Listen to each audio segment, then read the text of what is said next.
6 o'clock, we'll call the meeting to order. I'll start off by saying the Pledge of Allegiance, please. Pledge of allegiance to the flag of the United States of America and to the republic for which it stands, one nation, under God, indivisible, with liberty and justice for all.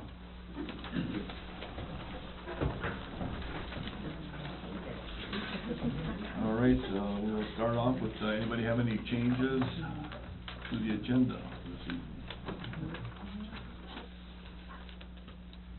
If not, I'd entertain a motion to accept the agenda as presented. I'll make that motion. Motion? I'll second. Motion is second. All in favor signify by aye. Aye. Opposed, same. All right, on to the consent agenda. Do you have any questions on that at all, or? If not, I'd entertain a motion to accept the consent agenda. I'll make that motion. I have a motion, do we have a second? I'll second. All in favor signify by aye. Aye. Opposed, same. Okay, on to visitors to the council. We have nothing there. Public forum. Everett Paulson, 206 7th Avenue, and I mentioned this to Coy the other night. He said bring it up to here, but the only little question I've got, I talked with a guy from Manorville. He used to be on the Manorville council, and he said the council is 4 years and the mayor is 4 years. Is there any thought of doing Castleton's the same way? Council 4 years and the mayor 4 years. That's all I've got to say. William? Thank you, Everett. Thanks. Thanks, David. Anybody else?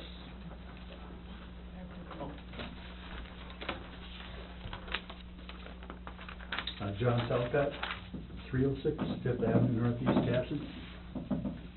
I appreciate the opportunity that the council provides and allows Casson residents to have their concerns and their requests and suggestions considered.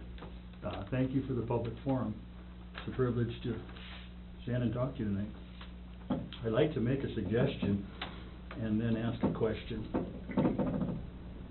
Our city is at a crucial point in its growth, and planning for that growth is essential.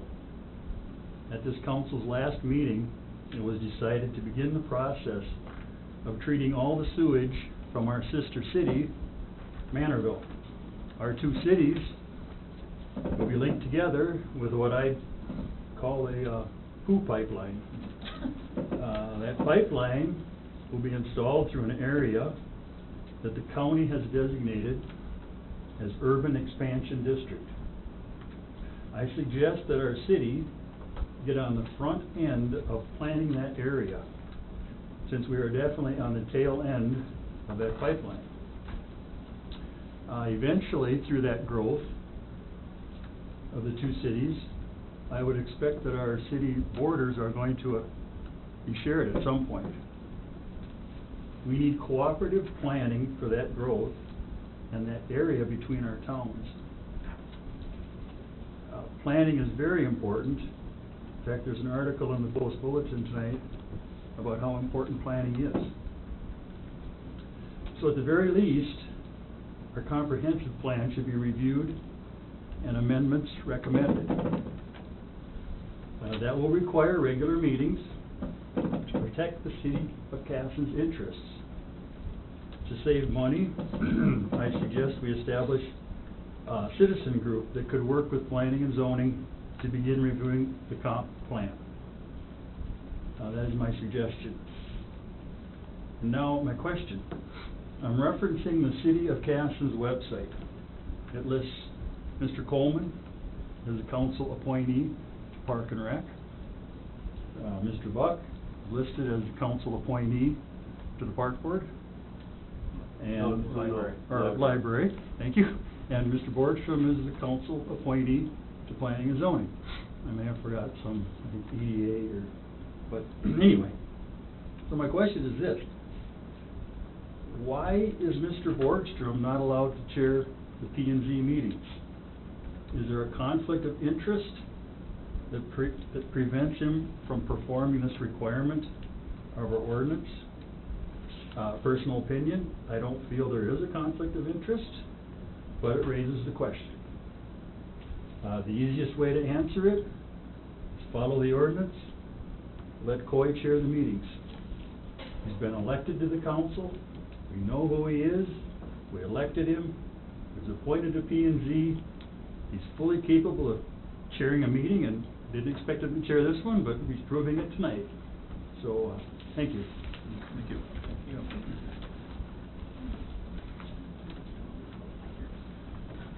Anybody else? All right, we will move on to committee report.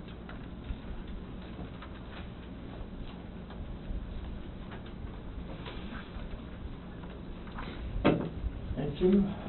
You have in your packet an ordinance opting out of the state statute requiring temporary, see if I got this right, temporary family health care developments.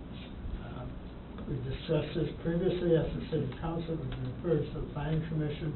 The planning commission reviewed that and looked at the statute and said, maybe it's time for this, but we can do much better than what the statute is. So the recommendation is to opt out at this point. The planning commission will continue to look at the issue to see if we can come up with an ordinance that makes sense for our people. So I'm asking you to approve the ordinance number 8621 at this time. You guys have any other questions for Mike? We kind of reviewed this before. So, Yeah, we reviewed it, and I got to hear it again in planning and zoning when I was there for you. And we did hold the public hearing. There's still some issue whether or not a public hearing is required, so we erred on the side of caution. Did have our public hearing at planning and zoning. There have been no comments to address the public hearing or since it was brought to the council. okay. Well, if there's no other discussion, then probably look for a motion to accept creating ordinance 861. I'll make that motion. I'll second it. And a motion and a second, all in favor signify by aye. Aye. Opposed, same. All right. Thank you. I do have three other things that the planning commission will be discussing, and has discussed, and will probably be coming to you for an ordinance in the near future. First one is the chickens. The couple that was before you is also before the planning commission. We discussed it, reviewed it. It does not seem to be a problem for other communities in the area that have adopted the chicken ordinance, so we would likely draft one up and bring it back to you after the next planning commission meeting. That will allow it in some form in the R1 district. Mr. Tarkott brought to our attention that the ordinance very specifically and very directly requires that the planning commission hold monthly meetings. We have been remiss in this case. In some areas, I went back through the records, and the planning commission averages about 9.2 meetings annually. Almost always skip December. For some reason, August is a very popular month where nothing seems to be going on. Everybody's busy building things rather than planning things. It's been the practice for the planning commission that when there are no pending items for the agenda, that the chairman is given the option to cancel that monthly meeting. Since that's in conflict with our ordinance, we will look at the planning and zoning and maybe possibly recommend a change in that ordinance. Also regarding the planning commission chairman, the mayor, as with all other chairs of the committees, appoints the chairman. Mr. Borgstrom is not prohibited from serving as planning commission chair. He simply was not appointed. Mr. Dean was appointed chair of the planning commission. So, and that's what happened in that situation. But is it, does the chair have to be the city liaison? No, the ordinance says that the chair will be, an appointed member, or a member appointed by the city council will be the, chair of the commission, and since all commissioners are appointed by the city council, city attorney and I, the city administrator, and the League of Cities all read it as though any member would be eligible for the chairmanship. Okay. Thanks, Mike. Thank Thank you. you. Alrighty, nothing under old business. Under new business, we have library sidewalk. We have, our library, the sidewalks on the south end and the north end are not handicap compliant. And so I've gotten with Brandon, and, he's gonna, come up with some numbers and figures and some ideas on how we can get it, in compliance with the, what's that?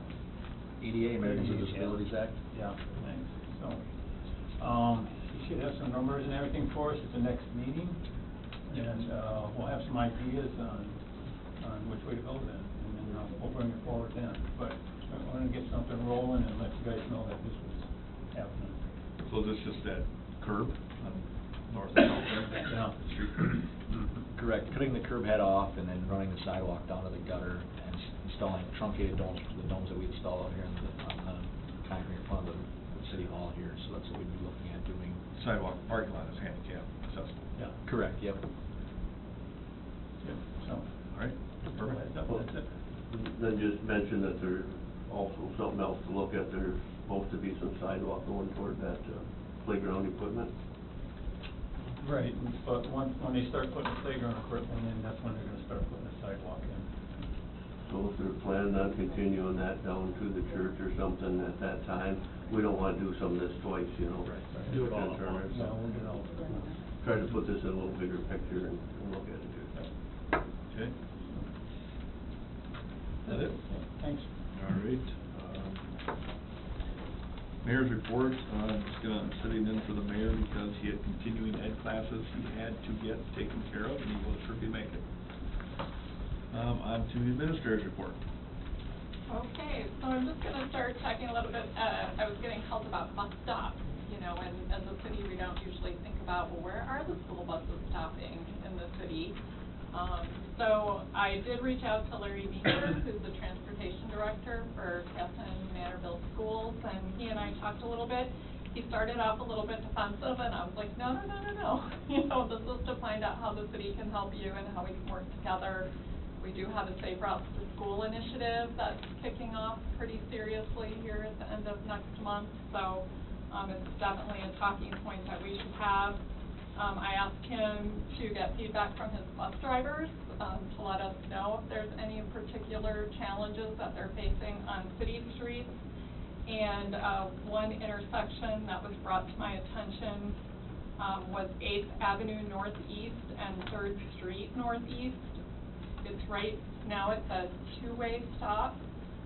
If it was a four-way stop, it would slow down some traffic and give kids an opportunity to actually cross the street to meet their bus stop. Evidently, that bus is now coming in the different direction, and the kids who were picked up on one side of the street now have to cross over to get picked up on the other. It does offer a pretty straight shot. Mr. Meeker let me know that folks do use that intersection to try to make their way to stoplights in the morning, so it is heavily traveled at the same time that the children are accessing the school bus. And so what I'm bringing to you is an opportunity to put stop signs, make that a four-way stop, and make that safer for the drivers and the children in the morning. Have you had police out there? Yes, the police did go out there. But, you know, every morning, you know. Yeah, I'd imagine in the morning it looks different. I seen that on there and I drove by it in the evening and I thought, why do we need to stop two ways here? But the bus explained things to me. Yeah, yeah. Could we also look at, you know, after you do stop signs, can you look at if there's crossing, putting a crosswalk on? Mhm. You put the sign out, paint it, it's gonna get people to slow down more, cause they're gonna be watching for it. And I'm willing to have, more conversations with, Mr. Meeker. One conversation that I had with a parent actually was positive. She was really happy that her kids have been moved across the street in front of the water tower because we take care of the sidewalk there. So, so I had some real positive feedback, but then I also let Mr. Meeker know that they could actually be letting us know if the kids are waiting in unsafe conditions in the morning, and then we can address that directly.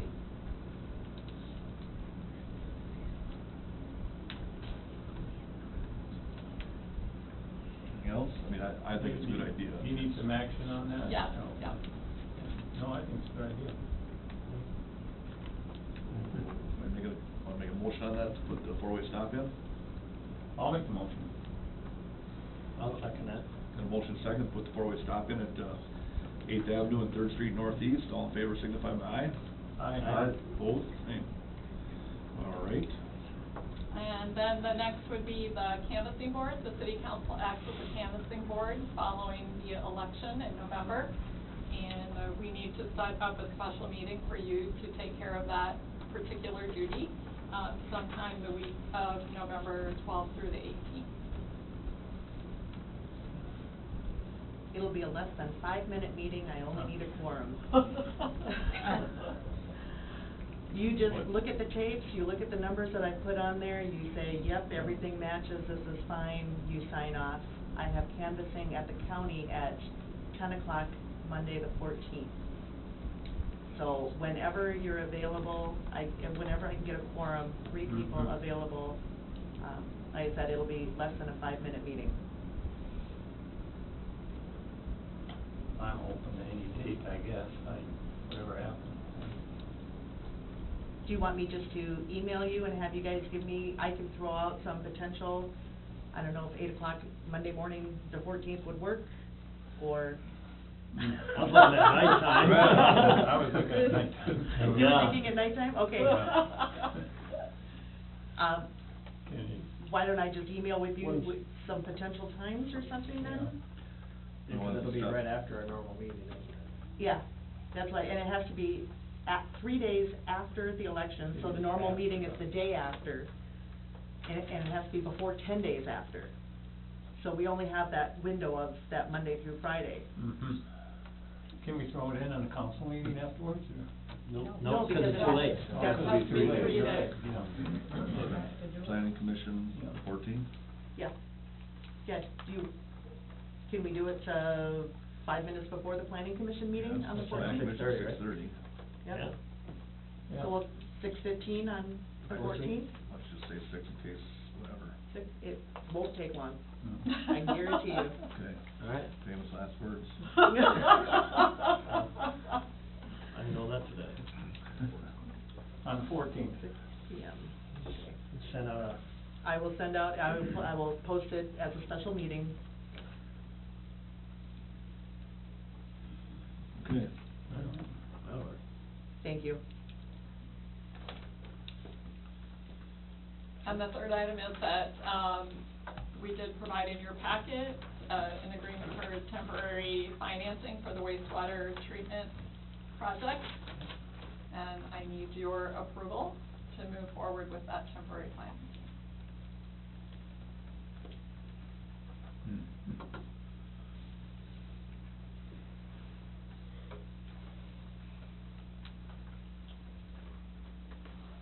So what happens if it doesn't come through next year from the state? I mean, are we in majorly Well, trouble, or?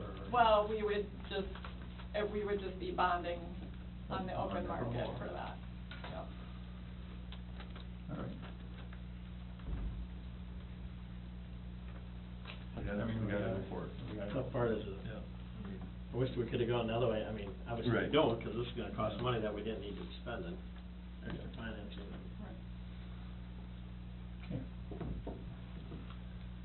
Well, you need to entertain a motion to move forward with temporary financing. I'll make the motion. A motion and a second? I'll second it. A motion and a second, all in favor, signify by aye. Aye. Opposed, same. Okay. Anything else? Nope, I don't have anything else. Brandon, anything? Yeah, two quick things, Coy. Last meeting, we did approve the wastewater treatment plant contingent on receiving our MPCA permit, contingent on the EPA review of that permit. They have reviewed that, it came back, as proposed, so we are moving forward with the project. We got everything approved on our end. So we're moving forward with a pre-construction meeting, that is, in a couple weeks, and looking at starting construction here as soon as possible here this fall. So it's moving forward. You may have seen our survey crews out in the area. We're moving forward on some of the topographic surveys that we need for the 2017 construction projects. Just letting people know, mainly homeowners, that there may be some temporary stakes placed on the boulevard, kind of in their front yards between the sidewalk or near the curb and gutters in the area. So if you see them, leave them in place. We need them for our topographic surveys there. So just giving everybody the heads up. So that's it. Okay, thank you. Thank you.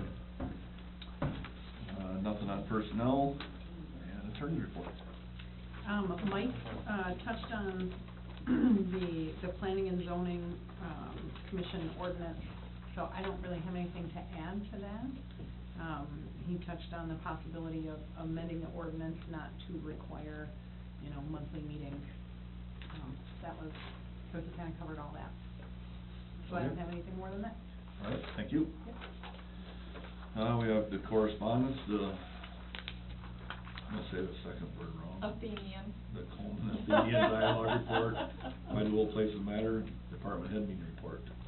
Can I throw one more thing in there? Yep. The emerald ash borer is here in town.